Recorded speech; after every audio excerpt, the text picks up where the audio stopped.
தெய்வத்தால் ஆகாதெனினும் முயற்சிதன் மெய்வர்த்த கூலி தரும்.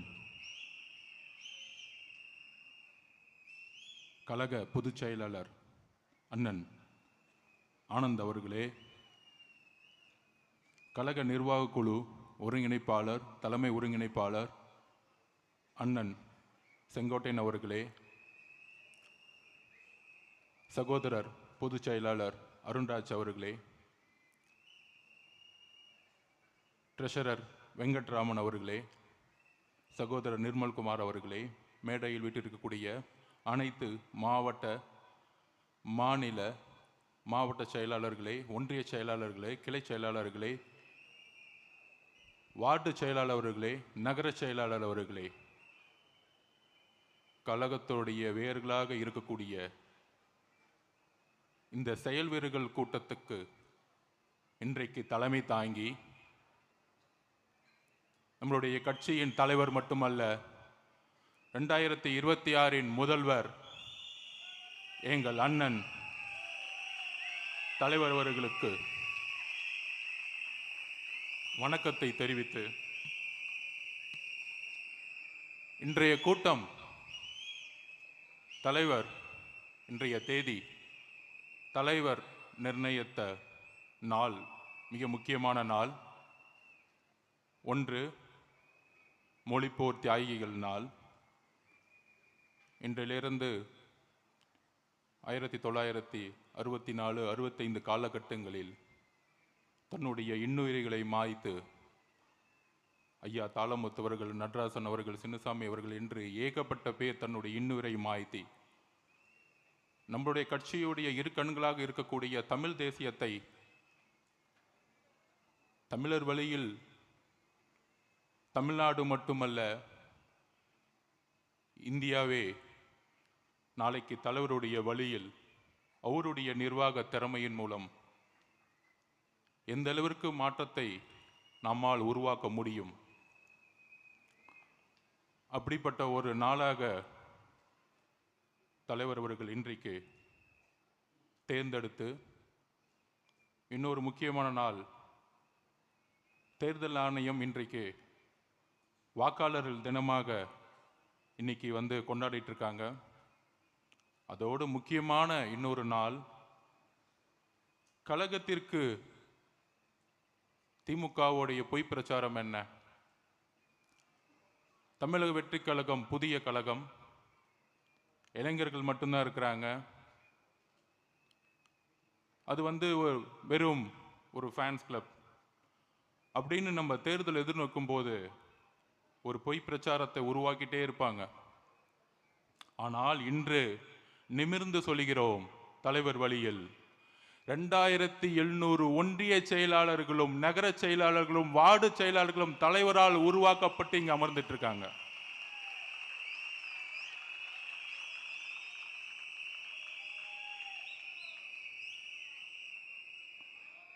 அதை வந்து சும்மா ஒருங்கிணைக்கல, எல்லாத்தையுமே கைபேசியில மொபைல்ல கனெக்ட் பண்ணி 70,000 பூத் கமிட்டி மெம்பர்ஸ், ஒவ்வொரு பூத் கமிட்டி மெம்பர்ஸ்லையும் 12 உறுப்பினர்கள், அதில் ஒன்றிய செயலாளர்கள், கிளை செயலாளர்கள், நகர செயலாளர்கள், வார்டு செயலாளர்கள் எல்லோரையும் இணைத்து சுமார் 100 டெலிகாலர்ஸ் கடந்த 3 மாசமாக உங்களுடன் பேசி பேசி இந்த எஸ்ஐஆர் பணி மட்டுமல்ல தேர்தல் அரசியலுக்கான பணிகளையும் தயார்படுத்தி கழக பொதுச் செயலாளர் ஆனந்த் அண்ணன் அவர்களும் தலைவர்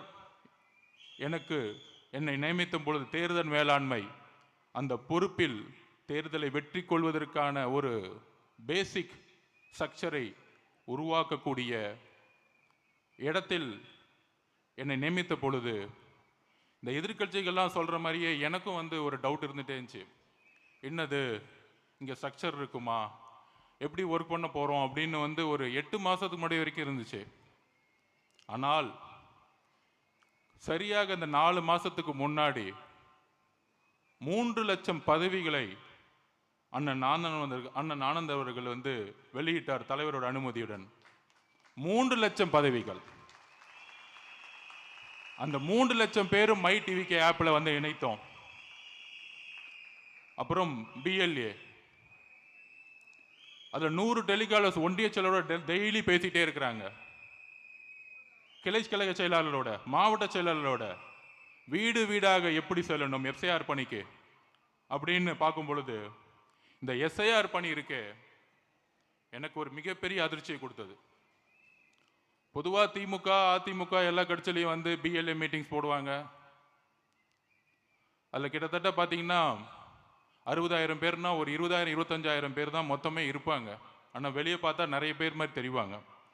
ஆனால் இங்கு 70,000 பேர் லிஸ்ட்டு அண்ணன் கொடுக்கும் பொழுது டெலிகால்ஸ் மூலிமா கால் பண்ண அடுத்த ஒரே ரிங்கில் ஃபோன் எடுப்பாங்க. சார் நான் இந்த பூத்துலேருந்து பேசுகிறேன் சார்.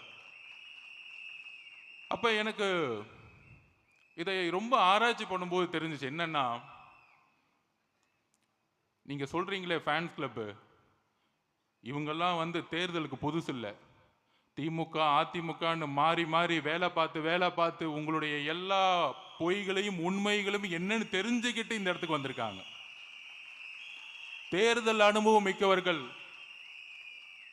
விஜய் மக்கள் இயக்கத்திலிருந்து வந்தங்கிறது இப்பதான் வந்து ரொம்ப ஆராய்ச்சியாக வந்து ஒர்க் பண்ணும்போது தெரிஞ்சு, அதோடு சேர்ந்து இந்த எஸ்ஐஆர் பணியில் முக்கியமாக வீடு வீடாக போகும்பொழுது நேற்று கூட நான் பதிவு பண்ணேன். பொதுவாக ஒவ்வொரு வீட்டுக்கும் திமுகவும் அதிமுகவும் போகும்போது ஒரு பூத்துனா கிட்டத்தட்ட 350 குடும்பம், 1000 1200 ஓட்டு இருக்கும். அதுலேயே ஒவ்வொரு தெருவு போகும்போது நீங்கள் சொல்லிடுவீங்க, இது திமுக வீடு, இது அதிமுக வீடு, இது பிஜேபி வீடு, இது பிஎம்கே வீடு, இது விசிகே வீடு, இது கம்யூனிஸ்ட் வீடுன்னு வரிசையாக சொல்லிட்டே போவாங்க. ஆனால் இந்த அனுபவம் எனக்கு புதியது. தமிழக வெற்றி கழகத்துக்கு என்றும் ஒரு வீடு கிடையாது. என்னடா அது வீடு, ஒரு வீடு கூட கிடையாதான்னு நீங்கள் ஷாக்கிங்காக கேட்கலாம். ஏனென்றால் திமுகக்குள்ளேயும் தமிழக வெற்றி கழகத்தோடைய ஆதரவாளர்கள் இருக்காங்க, அதிமுக வீட்டுக்குள்ளேயும் ஆதரவாளர் இருக்காங்க, எல்லா கட்சியோட வீட்டிலையும் ஆதரவாளர்கள் அண்ணனை உருவாக்கியிருக்காங்க. அதாவது எல்லாரும் இங்கேருந்து அண்ணன் டெல்லி போகும்போது நமக்கு உண்மை வேணும், நம்மளுடைய குடும்பத்தை இழந்திருக்கும், உண்மை வேணும். அங்கே அண்ணன் வந்து திருச்சி ஏர்போர்ட்டை விட்டு இறங்கி அந்த டெல்லியில் நான் அவரோட பயணித்தேன். அந்த சிக்னலில் நிற்கும், அந்த சிக்னலில் நிறைய பேர் வித்துட்டு இருப்பாங்க ஏதாச்சும் பொருள், எல்லாம் ஹிந்திக்காரங்க, பெண்மணிகள் தான். திடீர்னு அண்ணன் முகத்தை பார்த்து ஒரு 20 பெண்கள் ஓடி வராங்க. எல்லாம் ஹிந்தியில பேசிட்டு என்ன பேசுறாங்கன்னு புரியல, பேரை சொல்றாங்க. அவரு அந்த மதராசி விஜய்னு ஒருத்தர், அவர் தானே இவருன்னு ஓடி வராங்க. அப்ப டெல்லியில இருக்கிற பெண்களை ரீச் பண்ணியிருக்கிறார். அப்ப இவங்க கேட்குறாங்க நமக்கு வந்து பிஎல்ஏ மெம்பர்ஸ் இருக்காங்களான்னு. நமக்கான பிஎல்ஏ மெம்பர்ஸ் 70,000 பேர் இருக்காங்க, அது ஓகே.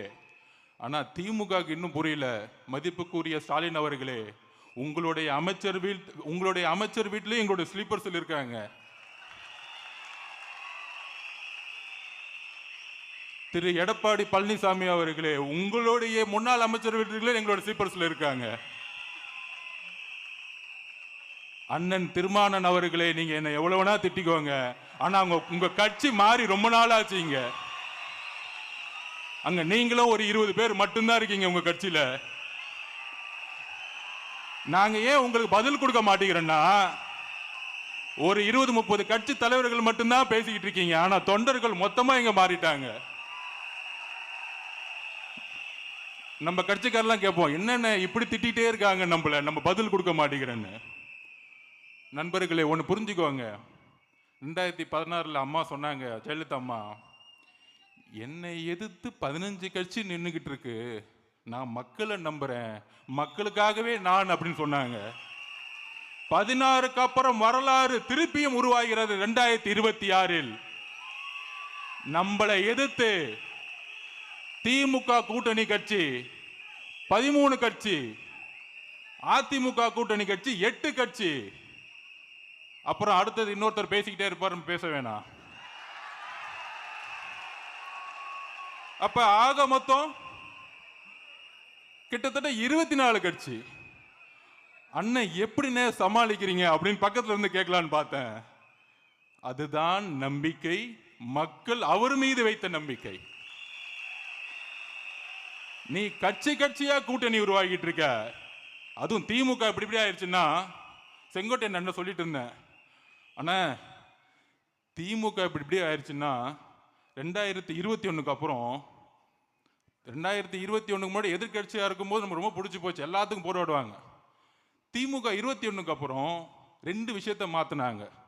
திராவிடம் என்பதுக்கு பதிலா திருட்டுங்கிற ஒரு வார்த்தையை இருந்துச்சுக்கிட்டாங்க. திருட்டு திமுக, திருடுறது மட்டும்தான் குறிக்கோள் நம்பர் 1. அப்புறம் நம்மளை பார்த்து ஒன்று கேட்பாங்க, தமிழக வெற்றி கழகத்துக்கு கொள்கை இருக்கா? என்னடா அது கொள்கை இருக்காவா? புரட்சியாளர் அம்பேத்கரையும் பெரியாரையும் இணைத்த ஒரே கட்சி 75 வருஷத்தில் தமிழக வெற்றி கழகம். இதை தைரியம் இருந்தா ஸ்டாலின் சார் செய்வீங்களா? உங்களுடைய அறிவாலயத்தில் நான் கேட்கிறேன், இன்னைக்கு பெரியாரையும் அம்பேத்கர் சிலையும் ஏன் இன்னைக்கு வரைக்கும் வைக்கல? ஏன் வைக்கல இது வரைக்கும்? உங்க அப்பா கலைஞரோட சிலையை வச்சிருக்கீங்க, ஏன் பெரியார் சிலையும் அம்பேத்கர் சிலையும் அறிவாலயத்தில் வைக்கலை?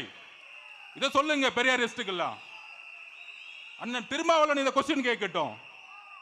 நீங்க தான் ஸ்டாலின் சார் புரட்சியாளருடைய அம்பேத்கருடைய வாரிசுன்னு பெருமையா பேசிட்டு இருக்கீங்களா ஒவ்வொரு மேடையிலையும்? உங்களை ஒரு அடியாளாக பயன்படுத்திட்டு இருக்காங்க திமுக காரங்க. அதை மறந்துடாதீங்க, மறந்துடாதீங்க. அதிகாரத்துக்கு வர்றதுக்கு முன்னாடி ஒரு நிலைப்பாடு, அதிகாரத்துக்கு வந்த பிறகு ஒரு நிலைப்பாடு. நேற்று சட்டசபையில் பெருமையா பேசிக்கிறாரு.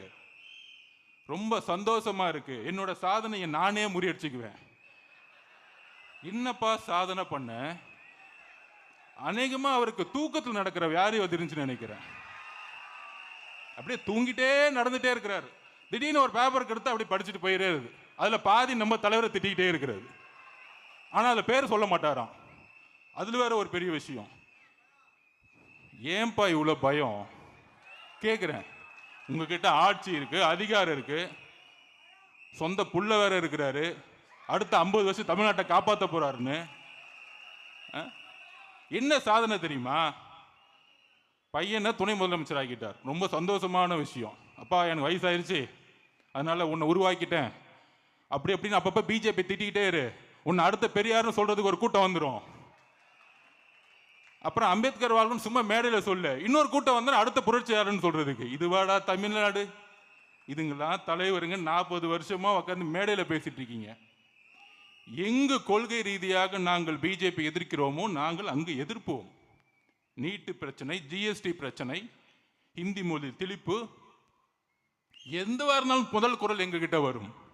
ஆனால் இன்னைக்கு என்ன பிரச்சனை? 2026 எதற்கான பிரச்சனை? உங்களுடைய நிர்வாக சீர்கேடு. உங்களுடைய நிர்வாக சீர்கேடு. ஒட்டுமொத்தமா ஊழல் மட்டுமே செஞ்சுட்டு இருக்கக்கூடியவங்க. நம்மளை பார்த்து கொள்கை இருக்கான்னு கேட்பாங்க. நான் பெரிய பெரிய தலைவர்கிட்ட கேட்டுக்கிறேன். அண்ணன் திருமாவளவன், மார்க்சிஸ்ட் தோழர்கள், கம்யூனிஸ்ட் தோழர்கள், அவங்க நம்ம திட்டக்கூடாது. ஏன்னா அவங்க அடிப்படையில் உண்மையாக நல்லவங்க.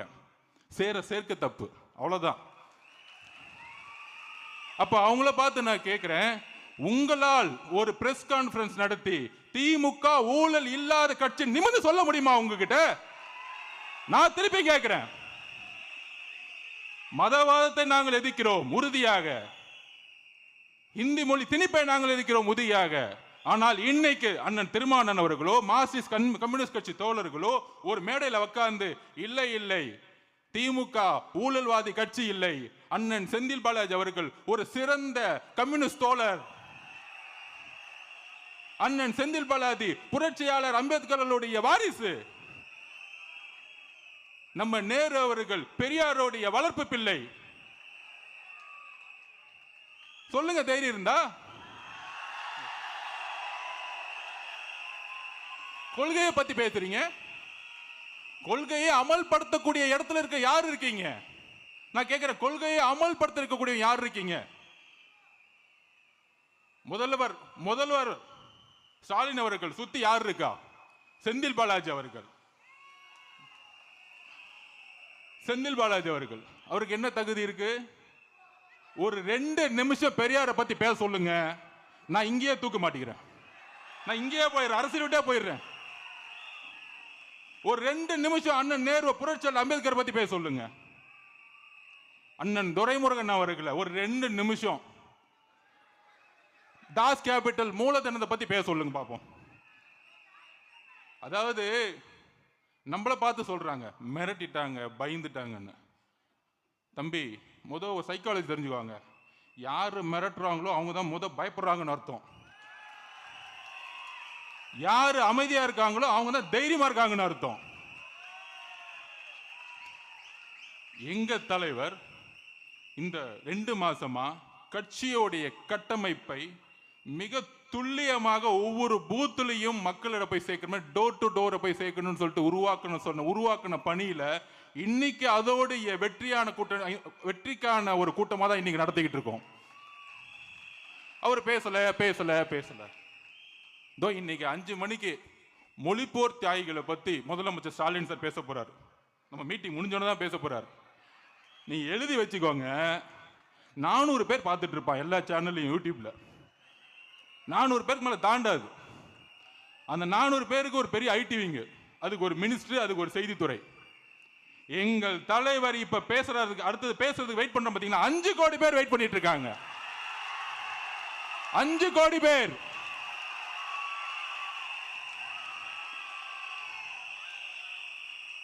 அப்ப அவர் என்ன பேச போறாருன்னு 5 கோடி பேர் பாக்குறாங்கன்னா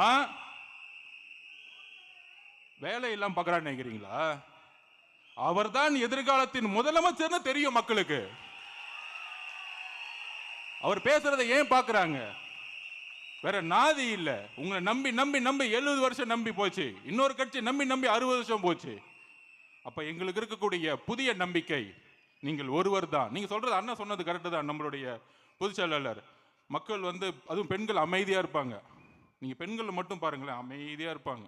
நம்மளாச்சும் அப்படி நடந்துட்டு இருப்போம். அவங்க அமைதியா இருக்கும் போதே கால்குலேட் பண்ணிடுவாங்க, என்ன பண்ணணும் ஏது பண்ணணும். நீ 1000 ரூபாய் கொடுக்குறியா? அடுத்த மாசம் 1000 ரூபாய்க்கு போல 2000 ரூபாய் அனௌன்ஸ் பண்ண போறியா? ஆளுக்கு 2000 ரூபாய் கொடுக்க போறியா? அவங்களுக்கு தெரியும். நீங்க என்ன விலை கொடுத்து வாங்கினாலும் தமிழ்நாட்டு பெண்களை விலை கொடுத்து வாங்கவே முடியாது. அது எழுதி வச்சுக்குவாங்க. அப்படி ஒரு புரட்சி 77க்கு அப்புறம் நடந்துட்டு இருக்கு. தனியா நிக்க போறோமா கூட்டணி? அது இல்லாம நேத்துல முந்தானத்துல பேசணும், யாரோ ஒருத்தர் அதே கூட்டில இருந்து அதே கூட்டில் ஜாயின் பண்ணிட்டாரு. இன்னும் அரசியல்னே புரியல. திடீர்னு கூட்டணியை உருவாக்குறாங்க. ஆனா அந்த கூட்டணி அப்படியே தான் 21ல இருந்து இருக்கு. ஆனா அதே கூட்டணி அனௌன்ஸ் பண்றதுக்கு ஒரு அனௌன்ஸ்மெண்ட். இதுல சில பேர் உட்கார்ந்துக்கிட்டு தலைவருக்கு பேச தெரியல, எல்லாத்தையும் விட்டுட்டாரு. நாங்க யார்கிட்டப்பா பேசணும்? நாங்க யார்கிட்ட பேசணும்? யார் அமைச்சோம்? அவரு மக்களோட பேசிக்கிட்டு இருக்காரு, பெண்களோட பேசிட்டு இருக்காரு. தெளிவா என்ன பண்ணணும்னு போய் பேசிட்டு இருக்கோம். சம்பந்தமே இல்லாம திரையில உட்கார்ந்துக்கிட்டு இவங்க அப்படி பண்ண முடியல, இவங்களை அப்படி பண்ண முடியல. எம்ஜிஆர் கட்சியை உருவாக்கும் பொழுது கூட்டணி கட்சிகளை நம்பி கட்சியை உருவாக்கல. எம்ஜிஆர் தாய் குலத்தை நம்பி உருவாக்கினார். அதே போல எங்களுடைய தலைவர் தாய் குலத்தை நம்பி மட்டுமே கட்சியை உருவாக்கினார். சோ இனிமேட்டு இந்த கொள்கைன்னு பேசினாங்கன்னா ஸ்டாலின் சார் சுத்தி இருக்கிற ஒரு 10 பேர் எடுத்துக்குவாங்க. கொள்கையை பத்தி ஒண்ணுமே தெரியாது. இதுல வேற மிரட்டிட்டாங்க, பயந்துட்டாங்க. சிபிஐ ஆபீஸ்க்குள்ள நுழையும் பொழுது 10 பேர் ஓடி வருவாங்க செல்ஃபி எடுக்கிறதுக்கு. எனக்கே ஷாக்கு. என்னென்ன எங்க போனாலும் உங்களுடைய ஆதரவாளர்கள் வச்சிருக்கீங்களே. அதுல முக்கியமா நிறைய பேர் இவங்களுக்கு சிம்பிள் கிடைக்குமா, அப்படி கிடைக்குமா, 234 தனித்தனியாக கொடுத்து இவங்களை காலி பண்ணிடுவாங்க. நான் திருப்பியும் சொல்றேன், அண்ணா இந்தியா முழுசும் எலெக்ஷன் கமிஷன் மேல பெரிய நம்பிக்கைகள் யாருக்கும் கிடையாது. ஆனா உங்களுடைய ஏதோ ஒரு ஃபேன் உங்களுக்காக சைனை போட்டு விசில் சின்னத்தை கொடுப்பா, யார் எதிர்த்தாலும் பரவாயில்ல அப்படின்னு ஒரு கூட்டத்தை இந்தியா முழுசும் உருவாக்கி வச்சிருக்கீங்க. பாத்தீங்களா? ஒரு நேர்மையான ஒரு அதிகாரி உங்களுக்காக, உங்களுடைய முகத்திற்காக ஒரு சைனை போட்டாரு. பாத்தீங்களா? எனக்கே ஷாக்கு.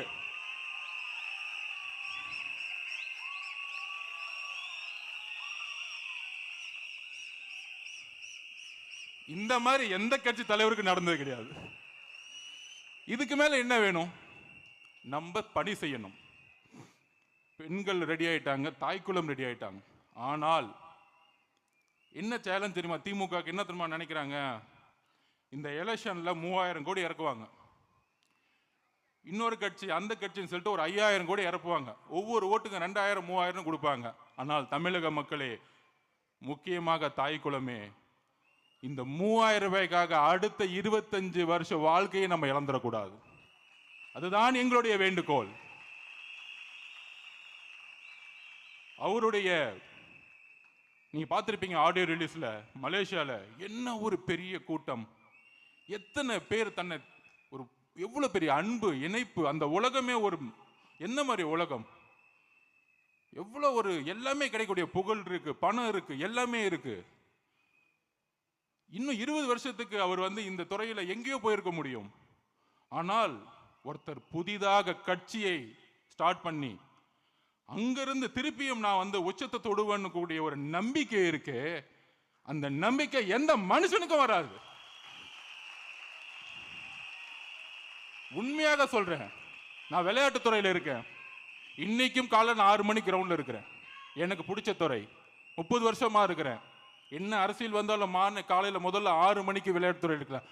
ஆனால் 33 வருஷமாக தான் விரும்பிய துறை, தான் நம்பிய துறை, மக்களால் இணைந்த துறையோ அப்படிங்கிறதுல தூக்கி போட்டு வர்றதுக்கான தைரியம் உலகத்தில் எந்த மனிதனுக்கு இருக்காது. அப்ப ஒரு தலைவர் தைரியத்தால் உருவாக்கப்படுவோர் அல்ல. ஒரு தலைவர் அன்பால் உருவாக்கப்படுவோர் அல்ல. ஒரு தலைவர் தியாகத்தால் உருவாக்கப்படுபவர். இதுதான் அண்ணா சொன்னார். ஒரு தலைவருக்கான தகுதியை தன்னை தியாகம் செய்யணும். தான் குடும்பத்தோட பையன் அடுத்த தன்னுடைய பேரனை அவருடைய சட்டசபையில் சொன்னார் தெரியுமா, என்ன சக்சஸ், பையன் துணை முதலமைச்சர், அடுத்த பேரன் இளைஞர் அணிக்கு, அதுவும் நடிக்கிறேன்னு சொல்லிட்டு அந்த பையன் அழுதுகிட்டு இருக்கான், உட்காந்துக்கிட்டு வீடியோ வந்துட்டு இருக்கு. ஏன் அழுதுட்டு இருக்கான்னு தெரியல. ஸோ இந்த மாதிரி குடும்பத்தை செட்டில் பண்றது தான் அவருடைய சந்தோஷம். ஆனால் எங்களுடைய தலைவருடைய சந்தோஷம் ஒவ்வொரு குடும்பத்தையும் தன்னை போல செட்டில் செய்யணும்னு நினைக்கிறார். இங்கதான் வித்தியாசம். திமுக நமக்கும் என்ன வித்தியாசம் அப்படின்னா, இதுதான் வித்தியாசம். உங்க குடும்பத்தை நீங்க செட்டில் பண்றீங்க, தமிழகத்தோட ஒவ்வொரு குடும்பத்தையும் செட்டில் பண்ணணும். நல்ல விதமா கல்வி, வேலை வாய்ப்பு, மருத்துவம் எல்லாத்திலையும் ஒரு நேர்மையான நிர்வாகத்தை உருவாக்கணும். உடனே தலைமை மேல கொஸ்டின், அவருக்கு நிர்வாகம் தெரியுமா? ஒன்னே ஒண்ணு சொல்றேன், ஒரு துறையில் எந்த ஒரு துறையா இருந்தாலும் சரி, ஒரு துறையில் நம்பர் 1 ஆனோம்னா நிர்வாகம் தெரியணும், பினான்ஸ் தெரியணும். சினிமாவில் நம்பர் 1 ஆனோம்னா மக்களுடைய நம்பிக்கையை பெறணும். மக்களுடைய நம்பிக்கை பெறாமல் அந்த துறையில் நம்பர் 1 ஆக முடியாது. அப்படி நம்பர் 1 இருக்கிறவருக்கு நிர்வாகம் தெரியாதுன்னு சொல்லக்கூடியவர்கள் நிர்வாகம் அவங்களுக்கு தெரியாம பேசிட்டு இருக்காங்கன்னு அர்த்தம். ஸோ தோழர்களே, நம்மளுடைய களம் செட் ஆயிருச்சு. இங்க கிட்டத்தட்ட நம்ம 3 லட்சம் பேர் இன்றைக்கு நம்மளுடைய பணியில இருந்துட்டு இருக்கோம். உறுதியாக சொல்றோம், நிறைய பொய் பிரச்சாரங்களை உருவாக்குவாங்க. இன்றைக்கு சொல்றேன், நமக்கு எதிராக 20 கட்சி இருக்கு. 20 கட்சியை சார்ந்தவர்கள் ஊடகங்கள்ல இருப்பாங்க, ஊடகத்துறையில் இருப்பாங்க. அப்ப பேசக்கூடிய வார்த்தைகள்லாம் எப்படி இருக்கும்? நமக்கு எதிராக தான் இருக்கும். நமக்கான பொய் பிரச்சாரத்தை உருவாக்குவாங்க. நீங்களாம் ஜெயிக்க முடியுமா? தனியா போனீங்கன்னா என்ன ஆகும்? பணம் இல்லை, ஒற்றுமை இல்லை. இது எல்லாம் நம்ம நிர்மல்குமார் சொன்ன மாதிரி தான். ஒரு குடும்பத்துக்கு 1 ஓட்டு வச்சுக்கோங்க, 2.25 கோடி. திமுக வாங்கினது 2,09,00,000 போன எலெக்ஷன்ல. அவ்வளவுதான். இப்பயே நம்ம திமுகவை மீறிட்டோம். ஒற்றுமையாக இருந்து களம் காண்போம். நம்மளால் வரலாற்றை உருவாக்க முடியும். எதிர்காலத்தை உருவாக்க நிகழ்காலத்தில் நாம் அர்ப்பணிப்புடன் தியாகத்துடன் பயணிப்போம். நன்றி, வணக்கம்.